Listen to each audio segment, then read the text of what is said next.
RNG funnel so much into Uzi is because he is such a dominant player. And you can hear it in the reverence that any marksman player who has played against Uzi will talk about him with. His oppressive lane phase is very, very big. That's why when we're looking at the beginning of this Champion Select, RNG have had 3 straight early Xayah picks. Ooh, not today, Kobe. Right as you say it, SKT, take it away. And that's that adaptation that we're looking for from the first day that these teams play, taking that away from Uzi. Xayah right now, with the self-peel of the ultimate and the strong laning phase, combines every aspect of League that RNG want to play off.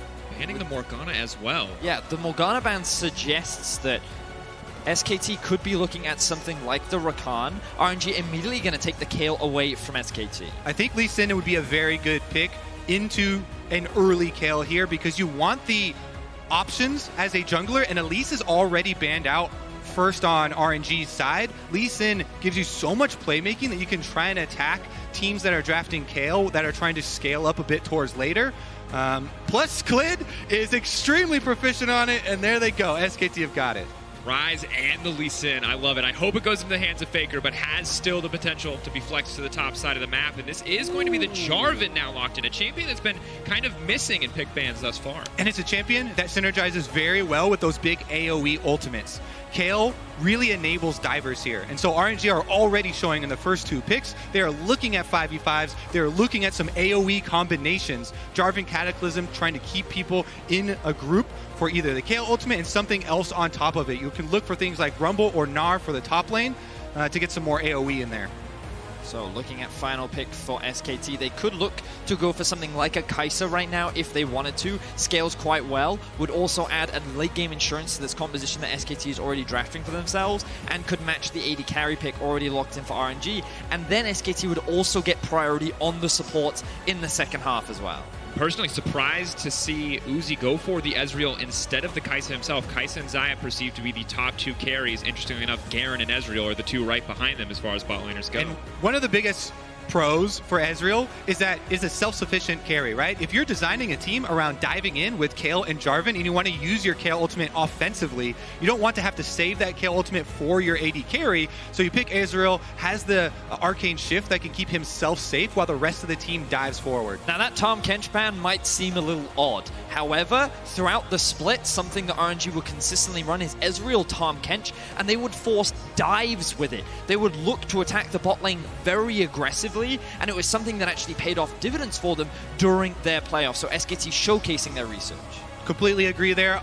On top of it, SK Telecom are also drafting side lane pressure right now. They have a Ryze that can split push and a Kai'Sa that can join fights from very far away when you apply the plasma for her. So you don't want a Tahm Kench to save people in those situations. You are trying to split the map. You are trying to play the side lanes. And Tahm Kench is a very good ban to deny that. And now with the Karma banned out as well, if that was a target at Ming, it looks like they're trying to deny a strong pushing bot lane from the side of Royal Never Give Up. We are going to enter the second pick phase shortly as the Twisted Fate will be denied from Faker, giving respect over to the flex pick Rise. So now SKT, they want to lock in their support. They want to save that final solo lane pick to try and get the best possible matchup. And a lot of the primary supports that we've been seeing this meta have been banned away. Rakan is still open, should either team want to go for it. But it looks like SKT, they want a little bit more engaged, so they're going to lock in the Leona. And this has now become a pretty strong 2v2 lane that SKT could look to play through depending on what their other solo lane is. Exactly. Looking at playmaking to try and attack the bottom lane of RNG. That's one thing that we talked about in game number 1 with these teams that SK Telecom tried to do. Now they've got Kai'Sa Leona for the extra stuns and Lee Sin to be able to make those moves. And there's that dive you were talking about, Kobe. The Galio going to be following up from the Jarvan and the Kayle ultimate on top of that. So RNG sticking to what they often know, which is go in, fight hard, fight fast. And I love to see it. I love the Jarvan Galio combo. Pairing it with a Kayle feels so powerful, and it gives them some semi-global presence to match a lot of what SKT beat them with last time around. And I mean, if you get a Gnar here, if he's just going to build a wall and throw him into it, no, Mordekai's in the end. But when you saw how long she played in the last matchup, it makes a lot of sense. This was such a good pick for him. Yeah, one thing that I would say he didn't do good last time was ult the jungler around objectives. So we're going to look at some of the ult usage for this Mordekaiser, but a lot of the pros of this champion are that you can actually delay even longer in 2v1 scenarios. If the jungler comes to gank you, you can then ult the jungler, have your 1v1, delay even further before going down, and allow your team to get that fight off. I will say I'm a big fan of this SKT draft. I feel like that they have good scaling matchup in the top side. Fake will be able to generate a lot of pressure in the mid lane, which means he has priority and can move towards the side lanes much earlier. And you also have a strong bot lane that you can look to make play towards now. It's not easy against an Ezreal or Galio, very defensive lane, but if you bring 4 members down with a Gangplank ultimate, SKT can definitely force these fights. So I feel like that the early game is a lot more in control of SKT. Yeah, it's not as powerful as the Twisted Fate ultimate going down there to gank, but the Gangplank ultimate is the same idea for SKT. They do want to have something to keep them in check. And one of the things that RNG is going to struggle with is this Kayle in the mid lane. Because it will not be able to generate pressure and because you can't really play through it, Faker is going to have so much freedom to ramp up and be this big threat on a side lane. And something we've been seeing a lot from Kayle's is that because you don't have the same strength in the early game, teams have built early leads and then ran away with it.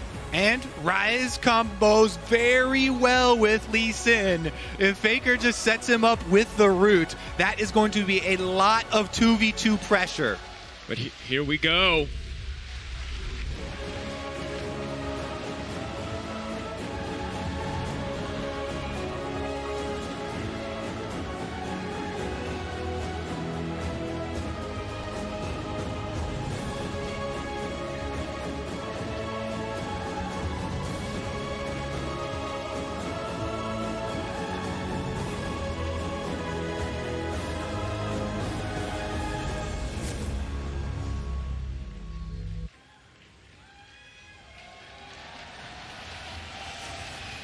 And here we are, RNG versus SKT. Last time, SKT got the better of RNG, but RNG looking to turn it around today, looking to tie up the score, potentially force a tiebreaker at the end of the day for first seed. If SKT win here, they lock themselves a place in the knockout stage. So much on the line for both these lineups. Now, in terms of early game, we talked about how it's hard for RNG to play through mid, and arguably it's a little difficult to play through bot as well, but the top lane is something that I think RNG could look to attack. Mordekaiser, his early damage is something that I think a lot of people don't respect. It is extremely high, and when paired up with a Jarvan, it is very easy to look to set up dives onto someone like a Gangplank. So we have to keep our eyes on how Karsa chooses to path in the early game, whether he'll look to path from top side to bot to cover his bot lane, or whether he'll actually look for some early aggression up towards the top side of the map. Meanwhile, on the side of SKT, I think Klid's going to put a high priority on this bottom Scuttle Crab because he wants to play between this mid and bottom lane triangle that we like to talk about so he can threaten both the Ryze lane and the Leona lane. Both of those champions, ideal setups for early Lee Sin plays, and you want to be able to freely move through that river. So pay attention to the vision control around this river because it's going to be kind of the highway that he uses to traverse both lanes. And let's have a look at this early ward that was placed down from the side of Khan, because you can see that by getting information on the blue buff, this now tells him where Jarvan is starting. He's likely going to be on red and look to path towards top, but Karsa immediately going towards bot. Jarvan, as you can see on the mini-map, is wrapping around to do a lane gank, but an intelligent ward from Effort there in the side brush. Actually, probably from Teddy, places it down, and they've given away the situation already. And they've spent so much time now. Jarvan just starting his Krugs as Lee Sin has finished his. Klid going to be so much further ahead. Could now look to contest that bottom Scuttle Crab. Actually, probably uncontested at this stage if Jarvan wants to go for a safe clear. You're exactly right, Dracos. The timing that was invested to try and make that play happen and the fact that it was spotted out means that Klid is going to be out on the map so much faster. He's already been able to clear both his red and Krugs. He's going to get level 3 off of this blue, and they have the vision set up in the bot side of the map. They have hit level 2. They could look for an easy game. Mordekaiser going to find the pullback. Won't be able to get anything else done, but already seeing the Gangplank for now, at least having some pressure on the top side as Klid sets his sights on the mid lane. We've seen a lot of tower dives onto early level Kales this tournament.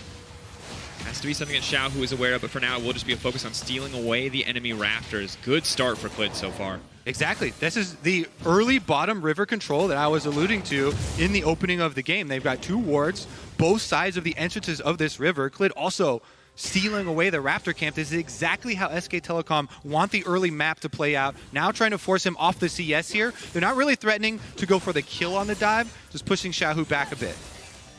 Faker will pull away, but difficult so far for Karsa. Bottom lane gank does not work out due to a clever ward. He's been spotted twice now as the Khan on the top side did just get a brief glimpse of where he was pathing. I love seeing this early vision from SKT. It's just how efficient they are with all of their members. There's always wards somewhere to just gain information, know what RNG is up to, and to mitigate it. The early ward into the bot lane, the early ward onto the enemy blue buff, anything that Karsa has tried to do has been reacted with perfectly and has been shut down, and now Clid has even found a small advantage by stealing away the Raptor.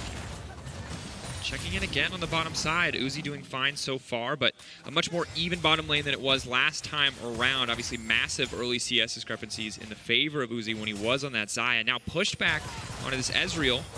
A historic pick for him, but not one that was as powerful in seasons past. You're going to have to see what he can actually get done with it. Yeah, Uzi extremely good at trying to weave those Mystic shots through the minions for harassment in lane phase. And I just want to once again compliment SKT for their early raid as far as the warding on bottom side. Knowing that RNG is going to send Karsa down there very early to try and take advantage of what would normally be a very aggressive lane. Let's see here though, as Longsheen gets some deep wards for themselves, and RNG now with some decent vision on Krug camp and the top of red there. Karsa looking to attack the bot lane. I don't think they can go for a dive, and that ward has just been spotted out by SKT, so they have information on where Karsa is and keep track of Clid and how he reacts. He's also going to be spotted by RNG, and there's the flash. Guaranteeing the root. He's going to hit the Sonic Wave of the follow-up. That's going to be a Xiaohu. No, the flash out just barely a sliver of life as Karsa will stop and he follow-up. And immediately there's an engage on the bottom side. Ming going for an aggressive trade, but no one has dropped yet. Faker lower and lower. No, the Jarvan's going to get it. We missed it on the bottom side, but Karsa will find first blood. Xiaohu flashes away and survives with a sliver of health, but Faker not so lucky. Bottom side. Knockup is there. Uzi under the tower. Is he going to go down the flash out? No, he takes effort out with him. It's the 1-for-1 so far. Teddy has no mana. Ming slowly but surely getting chipped away at the press. The attack already proc. The damage is there, but not quite enough. Ming will be forced to flash to safety. Action across the board, but it's RNG that come out ahead in the kills. And it all starts off in the mid lane. Both junglers making their way there. This looked like a clean gank. Kobe, you said the setup with Rise Lee Sin is extremely easy, but the last tick just wasn't quite there for SKT. They were so close to finding that kill. And then Karsa knows with the red buff, with no mana on Faker, with his flash gone, he can just chase Faker down. Yeah, Karsa had done an early recall for challenging Smite and was able to get it. Meanwhile, bottom side, Ming's able to get that lockup, but Uzi dies even after burning the flash there on the outside, and we're right back to the action.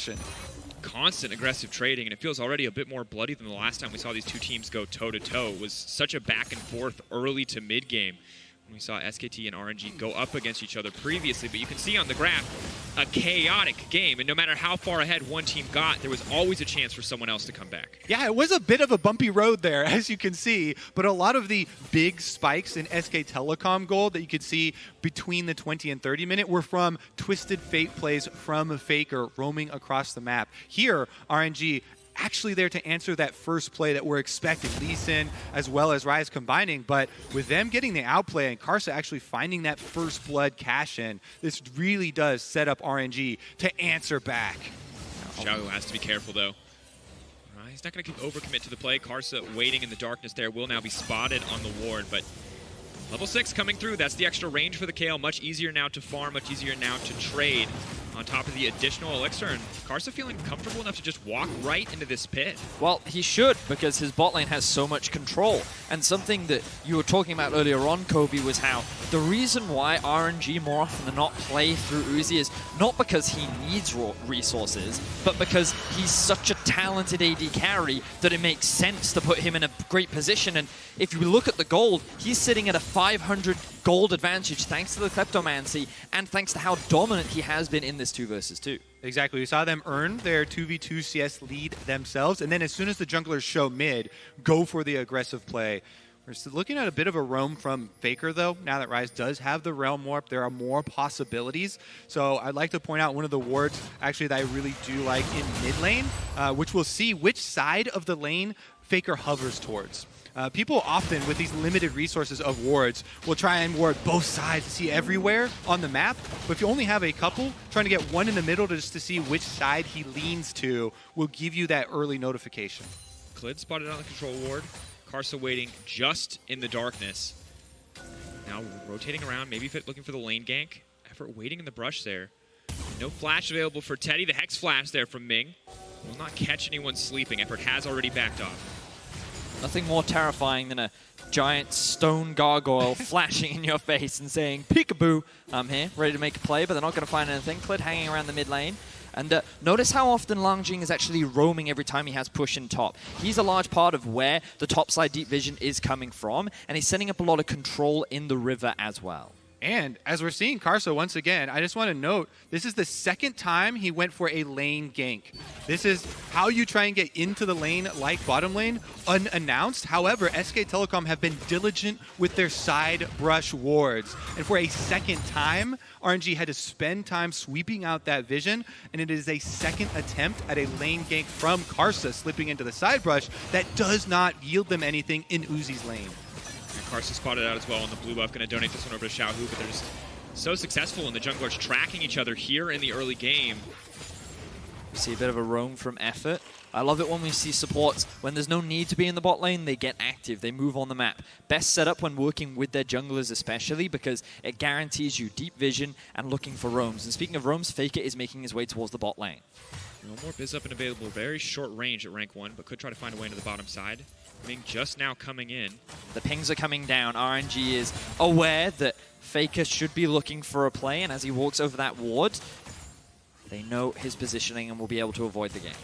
Yep, once again, these two wards from RNG see the attempted play from SKT, and that's why we're getting so many lulls periods here in the early game. It's because of this extra information, so much of an investment from RNG, really paying off and stopping some of these SKT plays before they even get off the ground.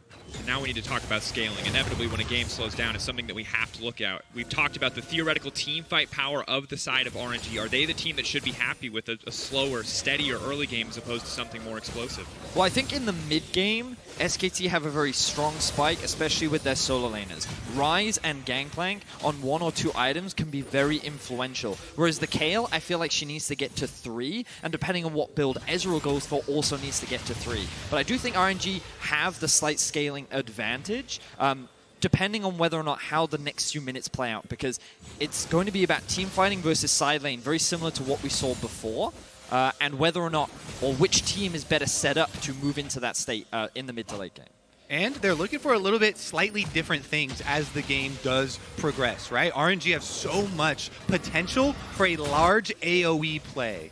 They're trying to use the Cataclysm of Jarvan with the Kayle ultimate down on top and Galio coming through as a big AoE, highly effective group maneuver. Right now, though, starting up the Rift Herald for SK Telecom. They made the first recall, but RNG are here to answer. She's on the way. Can just ult the Lee Sin to try to get him out of this pit to stop this objective from going down. It will just be the hop of the wall, but it is 3k health. They could still look to contest this. 5 members of SKT now piling up. The Galio's there with the taunt. It's not going to stop the Realmore power. The fight breaks out. Karsa immediately kills Khan. The Mordekaiser in the midst of everything, and the Kayle will stop him from going down. Clean from Xiaohu. And just as I mentioned, the big AoE for the team fight for RNG pays off in the ultimate usage there. They do get the kill, and even though the Rift Herald was slain by SKT, they can now play Defend the Eyeball. Ming doing his best to keep SKT away from the big eyeball. He's looking for a fight. Wants to keep going. Uzi, there's members here, but there's too many members of SKT. That was not the play that they needed. Ming's gone rogue! What is he doing? All by himself, charges down SK Telecom, and they're going for more. The eyeball's still there. Can they race to it? Xiaohu on the way in. Karsa needs to get out. He's waiting for the stun to come through. He dashes right back to the team. He flashes out to safety. Sonic Wave goes wide. SKT will back off. The eyeball disappears from the Rift, and RNG, after what was a good... Okay. After what was a good start to the fight, ended up with Ming being a little over-eager to keep SKT around, and overall, this was a situation where we talked about while the items spike harder for SKT in the mid-game, when you group up in a situation like this, you can see how difficult it is to fight against RNG. And we're getting flashbacks to the last time that these two teams placed up, and notice how that Rumble actually split the team up. We don't have time, another fight. Taunt will connect onto Faker. Uzi is here as well. How much damage can they actually put down? The Mordekaiser now stepping forward, looking to use the Grasp of Death. Will not be able to pull anyone back.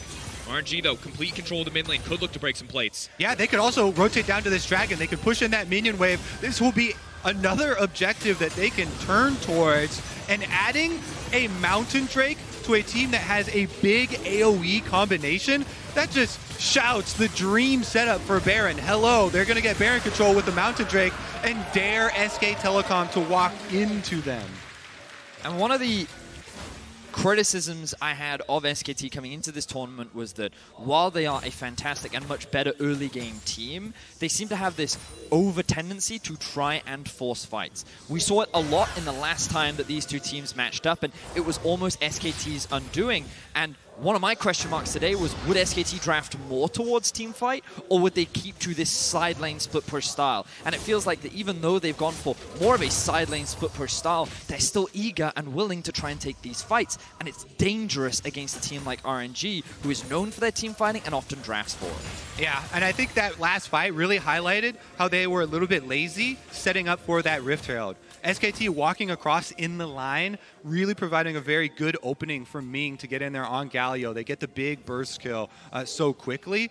Definitely not something you're used to seeing from SK Telecom over the years, but part of this aggressive new SK Telecom is another reason why they are here. You know, they had to change from the old style that caused the downfall of so many of those Korean teams. They really have had to embrace part of the new age. They certainly have, and one of the big people that we credit that to is Clid in the jungle. He was so instrumental in even swinging team fights into SKT's favor the last time they met up. His Gragas was phenomenal, and overall, he's had a great tournament, and we even heard Spawn on the desk saying that he thinks that Clid is the best performing jungler at this tournament. So the fact that this team is playing a lot more around him, it showcases the evolution that they've made. We'll have to see if it's enough to take down RNG a second time.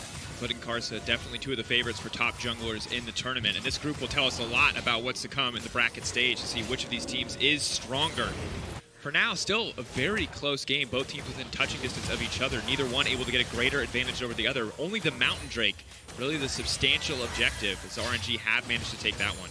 And I like that at the 15-minute point, you can pivot for strategy now, because we've gone past the early stacking phase of the game where they're just trying to lane and get their items. Now you've got a level 11 Rise, a level 11 Gangplank on the side of SK Telecom. They want to transition into their 1-3-1 that they drafted for. Faker's Rise should be split pushing. They need to wear away at these towers. Gangplank ultimate for Khan is available, and he also has teleport to answer. So SKT trying three-man mid, hold here, holding on to those waves, and they have sent these side laners to split RNG's combo up. As we get further in the game, you can see Uzi holding on to that 500 gold difference that we saw in the early game. Also saw him using Ezreal earlier just to snipe a few creeps away from Longshi on the top side. So slowly but surely getting stronger and stronger as Ezreal, and maybe not the traditional hyper carry, but 2 items under his belt, he is going to be a terror to deal with. And you see SKT actually not greeting right now.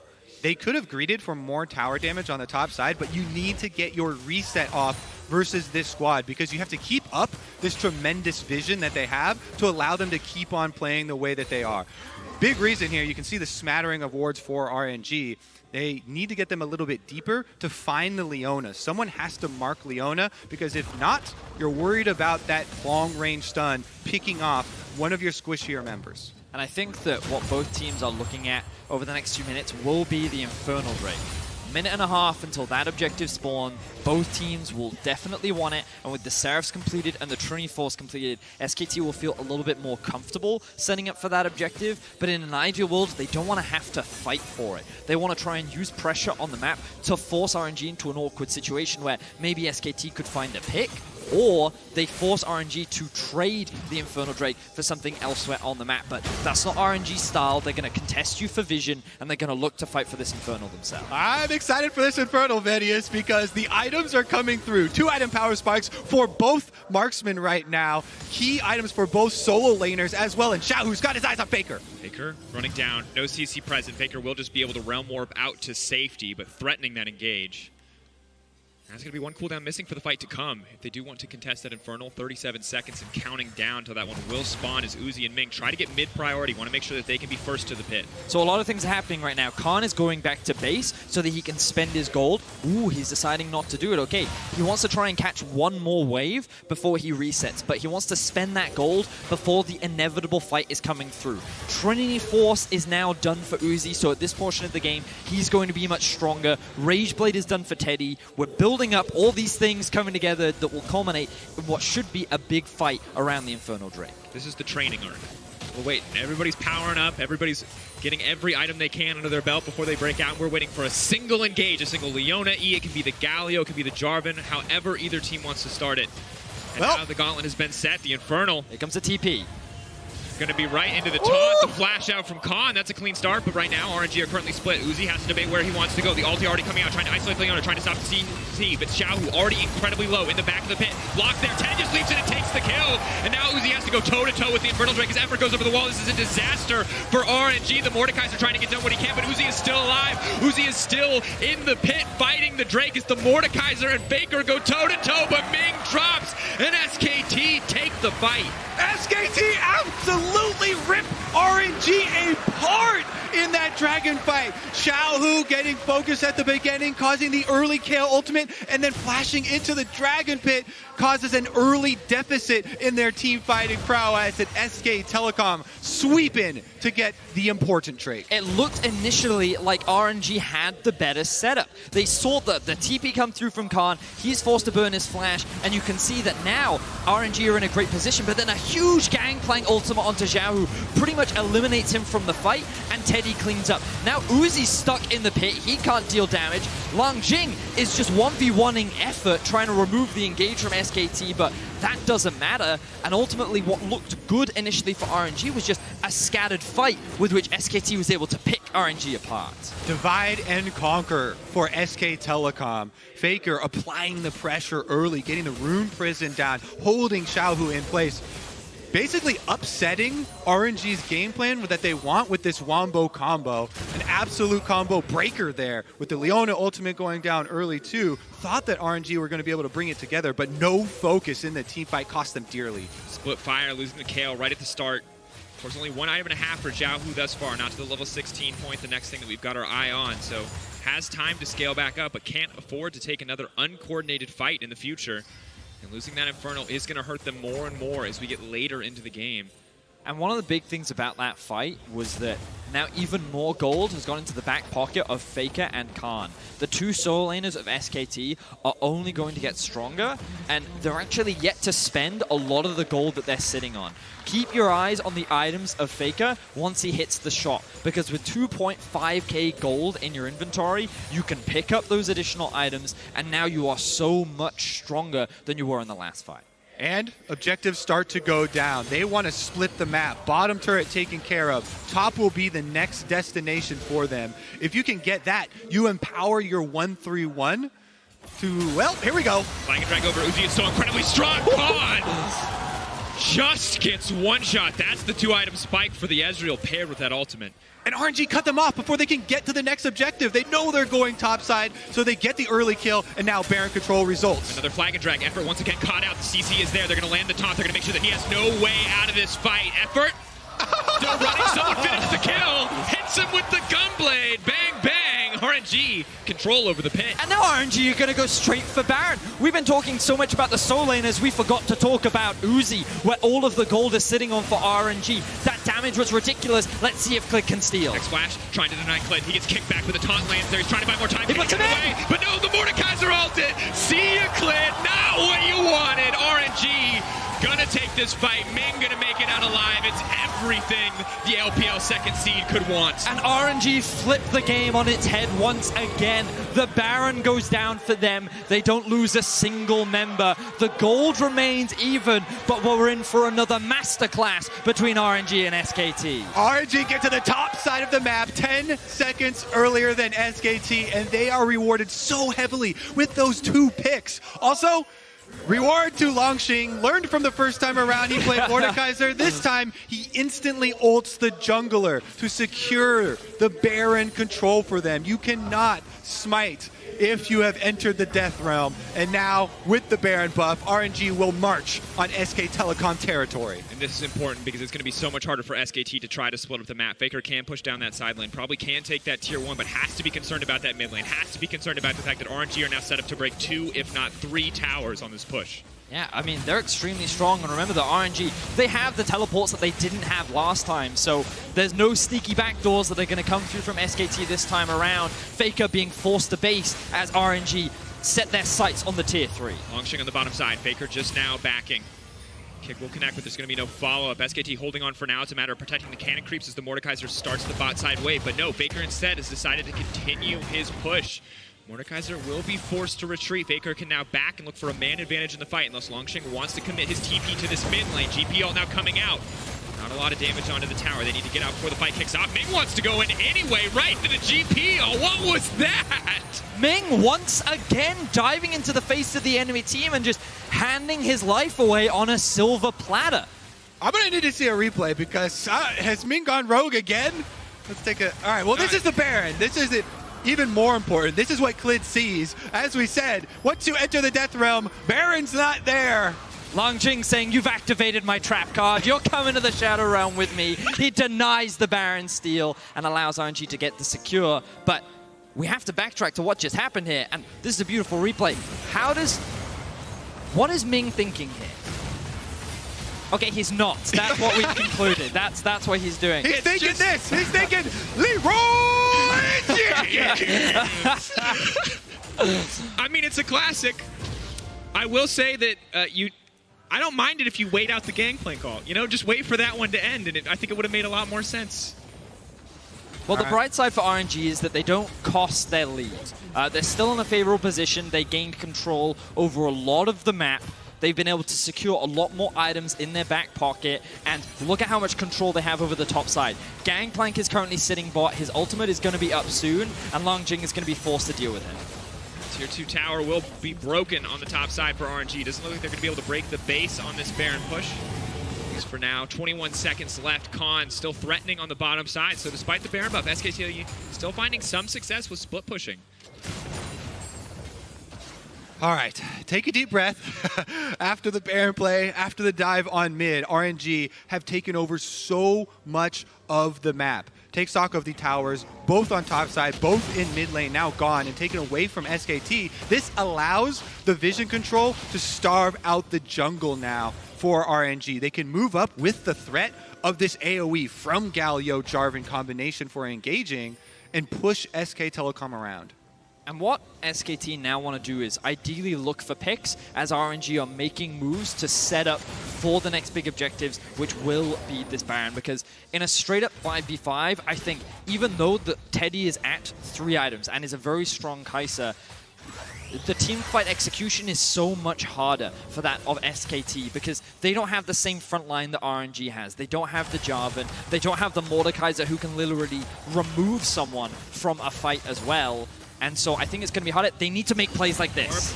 Longshing just going to try to pull Faker into the Death Realm. Going to take the tower out of the equation, and the Mordekaiser does a lot of damage. Longshing now is running for the hills, just on the edge of the Death Realm. He's going to come right out into the cannon barrage, and now he's on the retreat. Has used the shield, has used the indestructible, but it's Xiaohu kicked into the middle of the team. He will flash out a beautiful taunt from Ming, trying to make up for earlier as RNG will pull back on the bottom side. So a quick collapse there from RNG as SKT tried to find a pick. The initial idea was good, but the use of the Death Realm from Longjing mitigates it, turns it into a 1v1, and is able to escape. That's why in Champion Select we highlighted the possibilities here of the Mordekaiser for delaying those picks in split pushes. With using that ultimate, he buys time for the extra survivability of the RNG composition to take effect. Multiple re-engages there for RNG to actually save members and get them out from under the tower. He's also a Gnasher's Tooth Mordekaiser, so as much as he's buying time, he also will just threaten to 1v1 kill most members of SKT as the Cataclysm comes out. Effort has to flash out to safety. RNG not overcommitting to the play. They'll get the TP, though, from Khan on the back of that one. And RNG are just forcing SKT to group. They're forcing SKT to be in a situation that suits RNG perfectly, and we kind of have to go back to the early game where we talked so much about SKT wanting to play through bot, which they were unable to do. While their side laners were going even and they found that one big fight around the Drake, unfortunately SKT have not been able to balloon or snowball this lead, so that we're ending up in this stalemate of 5v5 standoff. Yeah, quick macro test here for SK Telecom. They're down teleports on both solo laners. RNG has a level 16 teleport available Mordekaiser, who just pushed up the bottom lane. And with Baron spawning here, they're moving over to try and find the engage. Burt with a miss, just barely going wide. Uzi now knows he's free to poke. So a lot of the threat is gone from the Leona. SKT backing into the pit. They have control over this area. Gangplank going to clear out the last little bit of vision that RNG were holding on to. SKT is split. Maybe they find the engage here. Mordekaiser has the ulti and the flash up and available. Can look to just lock someone out of the fight. RNG could have left their Mordekaiser split pushing, by the way, but they really want to force this 5-on-5.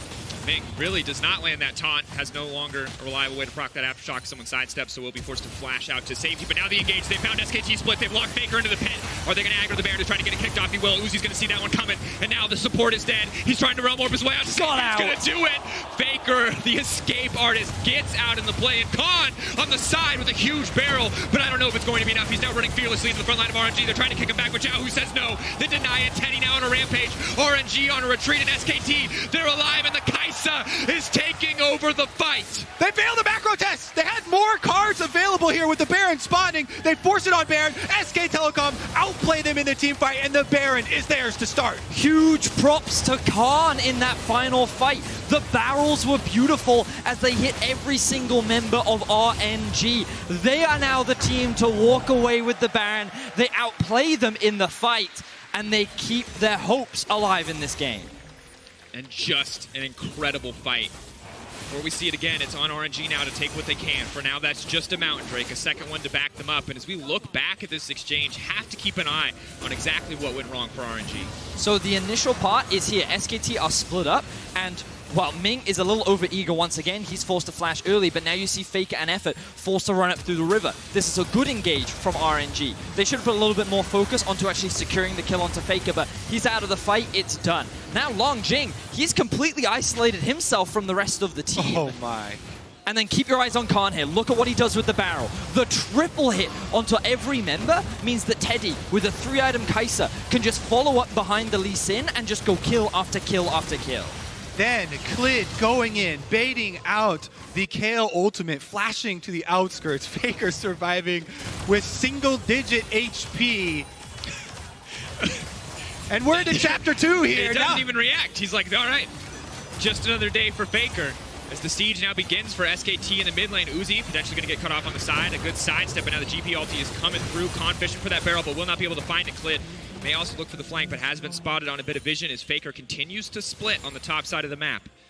Let that be a lesson to you. A good GP barrel chain can drastically change your fates. Now it is SK Telecom wearing the Baron buff. Part 2 of this game, as we have gone back and forth since minute 2. Yep.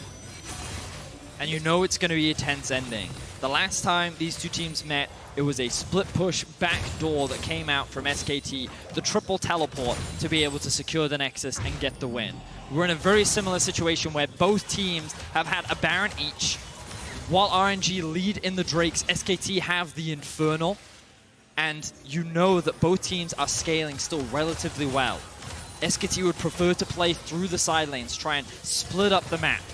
Whereas RNG looking for this fight. Uzi not able to find the pick onto Effort, but an incredibly tense game still.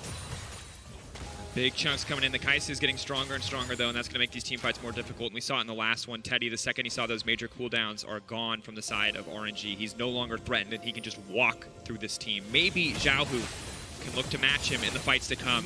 Has the Divine Judgment, has that ultimate. But for now, SKT with total control. Faker going to TP into the mid lane. They want to keep this momentum going as they move later into the game. Xiao Hu has now hit level 16, so he will be permanently exalted. The Kale is at one of her strongest points as SKT continue to knock down the towers. The towers are now even between both teams, and we're pretty much going to reset the map state to even.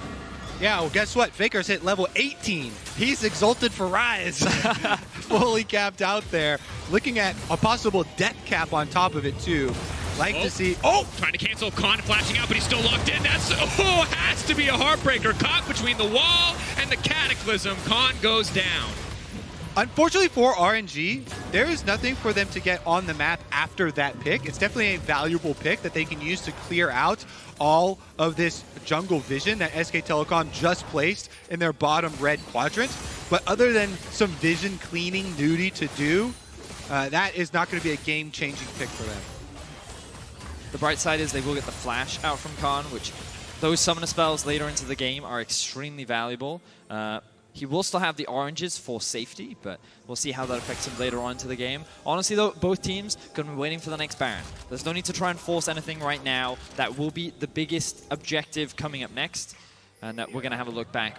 Of course, Khan, he has... Just farming away, you know? Just let's get that cheeky Those one chickens. shot of the Raptors in there in case anyone... Oh, he's in the shop! And, oh, no. Well... A pirate's life. See, no matter how bad you feel about your solo queue games while you die shopping, it happens to everybody, you know? High-pressure Worlds games, Bronze 3. SK Telecom will always remember this as the day they did catch Captain Khan. He wants a parlay, Kobe. Now the Baron will be spawning in about 1 minute and 15 seconds. You can see that RNG do primarily have vision control around this objective.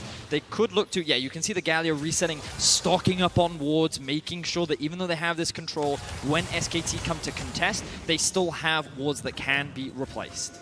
I absolutely love watching these two storied teams with all the veterans in-game for these late-game scenarios too. Now past 34 minutes into the game, fully ready for the Dragon spawn here. Teleport starts to go out. He coming in, that's going to be the flanking drag, going on to the Leona though. Teddy on the backside, are they going to be able to take anyone else out? Emperor trying to find the stun. Karsa kicked out of the fight instantly, and Uzi is going to get kicked back, but no, with the cleanse flash, it's incredibly clean. He denies the lease in, but now he's face-to-face with Teddy, and still Clint will find him. Still Uzi is set to fall. Can he do it? No, the shutdown coming through. Faker will take the kill, and Longxing is left standing in the death realm, but it is his death realm, and he is out of there. And SKT smash RNG in the team fight. All 5 members are dead. SKT still have 4, and they are barreling towards the Nexus. Yep, they're looking for the inhibitor at least, maybe ending the game. How fast can they push? Pushing faster and faster, there's nothing left. This is it. I can't believe it, RNG. They fought tooth and nail at every opportunity, but SKT outclassing them in the team fights will lock them a place in the knockout stage and will give them the head-to-head versus RNG. Unbelievable final team fight from SKT. It happened in the blink of an eye, but it was just RNG putting all of their resources into trying to kill effort, and he just did not die. Meanwhile,